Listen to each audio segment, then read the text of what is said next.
Nesse vídeo aqui eu vou dar uma explicada e dar alguns exemplos do que são elementos.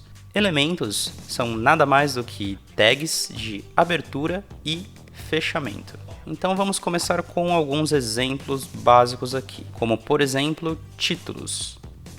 Então aqui, como vocês podem ver, temos títulos de H1 ao H6. E aqui temos diferentes estilos de texto porque cada um tem uma formatação diferente. A diferença entre todos eles é que somente o H1 é um título principal e o correto mesmo é ter somente um dentro de uma página HTML.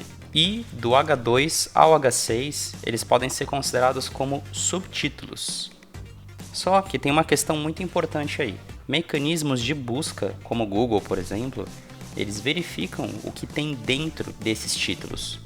Eles realmente só vão de H1 ao H6, ou seja, caso você queira fazer um H7, ele vai ficar sem formatação. E é a mesma coisa do que você escrever fora de uma tag. Viram? Só que isso daqui não é tão errado quanto isso. Por quê?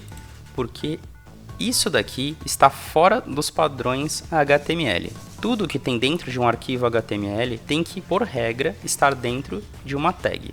Bom, um outro elemento que temos aqui é um P.